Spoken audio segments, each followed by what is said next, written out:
Hello and welcome back to the Real Estate RoundUp Podcast. My name is Kobe Zinn and I'm joined here today by my co-host Tony Flores. How's it going, man? Going awesome. Thanks for asking. How's everything going over there with you? Things are going good. Things are going good. I really can't complain. Aside from all the mosquitoes here in Houston, everything seems to be going good for us. We're getting some sunny days here, but it's just the mosquitoes are eating me up alive. It seems like. Yeah. So, in today's episode, guys, we're going to be giving you guys an update on the San Antonio real estate market and giving you guys some tips on how to improve the value of your home if you have a home that you're looking to sell in the next couple of months. Because as we're recording this episode, we're about a little bit halfway over the month of May. So we're just getting into that really high activity season in real estate. So Tony's going to be giving us an update on the San Antonio market and some tips for sellers to improve their home value. But before we dig into that, Tony, what have you been up to? I know we missed you last week on the show. What's going on with you? Anything new with you and your business and your life? Yeah, just having some good conversations, being able to help people with buying some homes here in the San Antonio market. So I'm looking forward to serving them. Of course, right now, kind of towards the end of the school year is when there's a lot more activity. And so one of the things I'm going to be sharing is how to make sure if you do plan on getting your house on the market, how can you make it stand out? So definitely looking forward to sharing some great tips and tricks for that. Yeah, for sure. And I know you got a lot of good advice for people on that realm because you are also a flipper, a real estate flipper. So you've done a lot of renovations yourself and has gotten the homes that you're looking to sell a ton of more value just based on some of the changes that you've made to them. So, yeah, why don't we start off, Tony, giving us a little bit of an update on the San Antonio market as we kind of round out the halfway through the month of May. What's going on with the market? What does it look like? Is it beneficial for sellers, for buyers? Just what's going on as we move into these summer months here. Yeah. Yeah, so I'm happy to share an update for the San Antonio market. This is the San Antonio metropolitan area, which includes New Braunfels, which is very close to San Antonio and kind of just our local metro area. So I'm going to go with year to date, and this is going to go up to the end of April, and it's been a pretty strong year in some respect, and others not so strong. So what I'm going to share with you is going to be an update, and also how can you make your house stand out if that's something that you're planning on doing, putting it on the market. So year to date, our closed transactions in the area in the market are up 6%. So that's great news, right? But what's not so great is the existing homes are down 3%. So the existing home sales from last year to this year, at this point in time, as of end of April, the existing home sales have shrunk 3%. And so where did that 6% come from? So the 6% increase year over year, it's actually coming from new construction. And new construction in the San Antonio and metropolitan market area is actually up 24%. And there's a lot of good reasons for why new construction sales are booming. And so I'm going to go over some of those things. And one of the things I want to talk about is how can you make your existing home that you're living in, if you're putting it on market, how can you make it stand out from others? Yeah, so San Antonio market is actually doing quite well. Andres was talking about this, I think, a couple episodes ago, where there's a lot of people still moving to the area, and I Yep. think it's because markets like Austin have kind of they've boomed in the past, and now San Antonio seems to be the market that everybody is looking to move into. It's a great city to live in, and I definitely enjoy my time there. The couple times that I've been down there, Yeah. so you mentioned the fact that new construction homes, their home sales have gone up. So if you are somebody, right, who is looking to sell your home in this next couple of months or even immediately, what are some things that you could be doing with your home as far as being able to improve its value and actually be competitive with these new construction homes that seem to be taking up a little bit more of the market share? Right.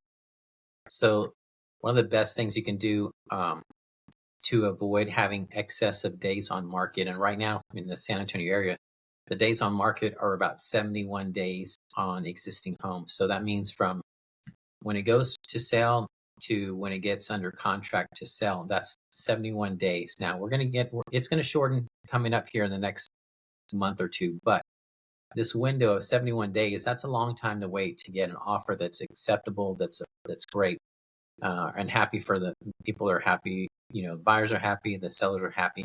So one way to help reduce your days on market is just making sure you come out of the gate very strong. You come out of the gate with your best foot forwards, because when your home's new on market, that's the best time to get the best amount of traffic.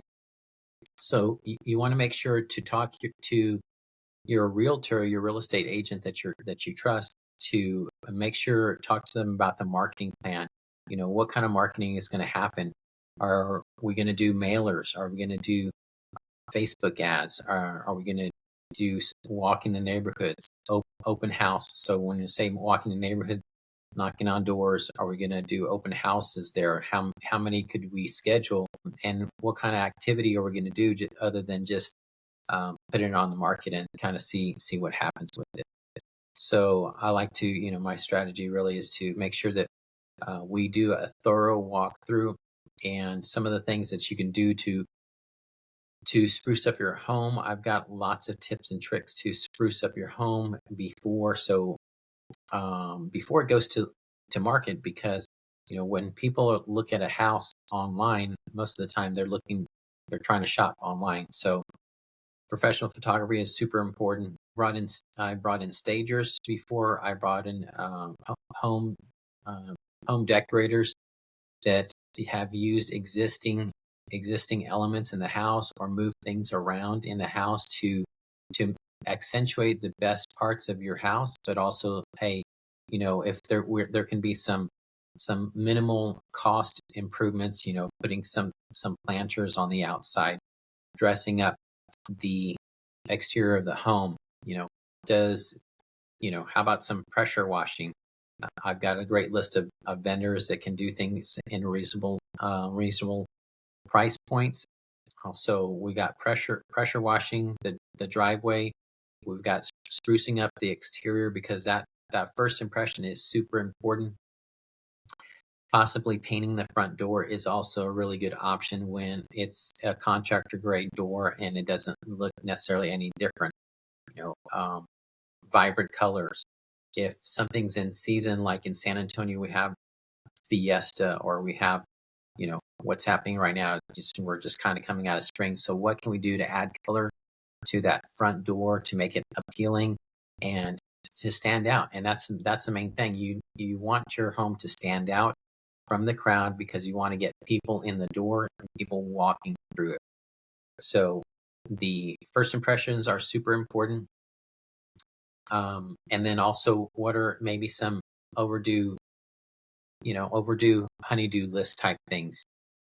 Someone coming in like myself with a fresh set of eyes, and I'm walking to go there and to see it with the buyer's point of view. What's going to stand out to them?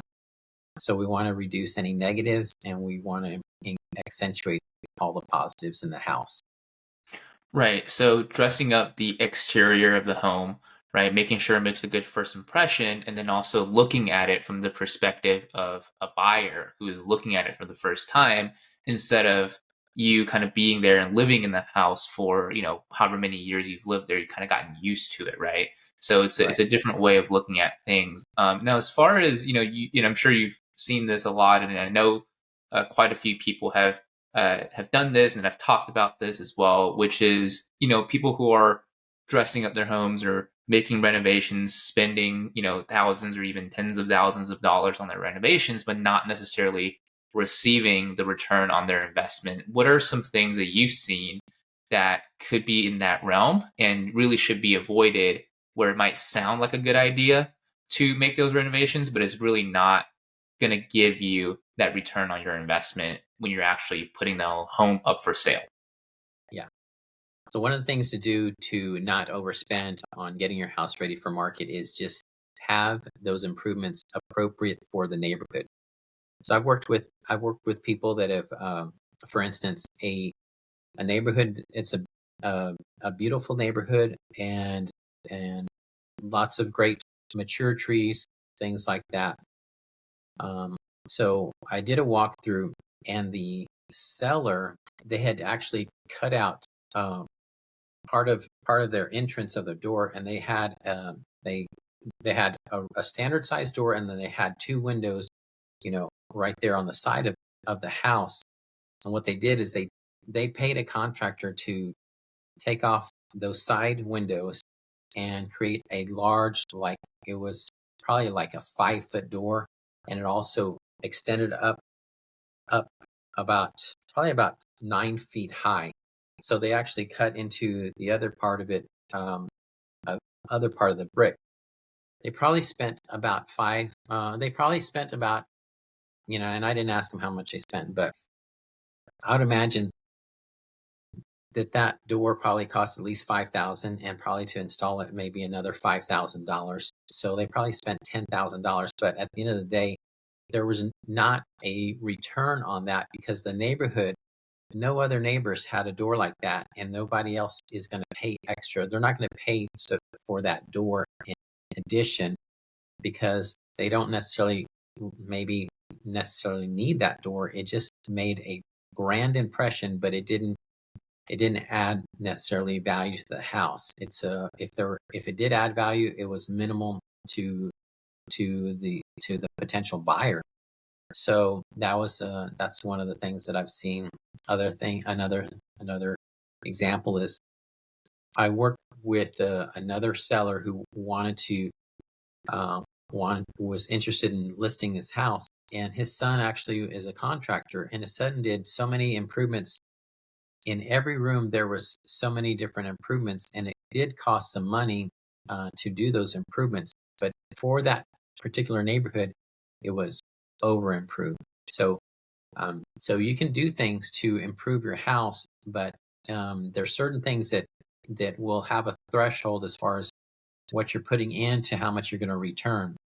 Similar to a pool, people get pools for enjoyment, and pools are expensive. So they don't necessarily mean that, if you're going to spend 50,000 to put a pool in your backyard, you want to enjoy it, you want to get all the value out of it. But when it comes to doing comps on a pool, you want to essentially put a pool in if you're going to enjoy it for 10 years or longer. Don't expect to put $50,000 in a pool, sell it the next year, and your value of your home is going to increase $50,000. There are some really great improvements that you can do that I'd love to share about, without having to go overboard. Again, if you want to buy a pool, enjoy the pool, but don't necessarily expect that you're going to get a similar return. So on the money that you spend on the dollar for dollar spend, there's other Right. places to put money into it. Right, exactly. So you mentioned there are some other improvements that you could be making within the home. So what would those improvements be, right? What are some of the ones that I think a lot of people might not know about or think about, but could really get you to really make your home shine in the eyes of a buyer who's just going into it for the first time, or maybe they're shopping for homes and trying to compare your home with maybe a new construction or some other home in a different neighborhood or a similar neighborhood. Right.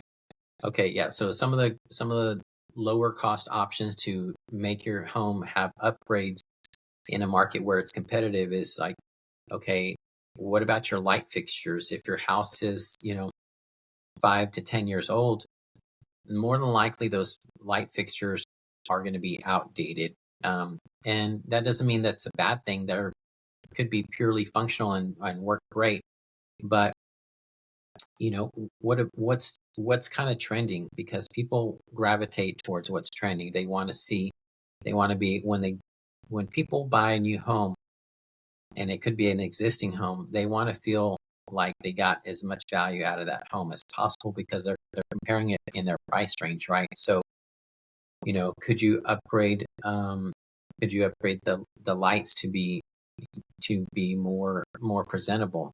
something as simple as changing out the type of light bulb in the home is super easy to do as well. You could take, for instance, if you have brass doorknobs, in your fixtures, for the most part, brass is considered outdated. So what can you update it to? We've got black matte, which is very much more updated. Even if it's a chrome, that's fine. And these are something you can do DIY.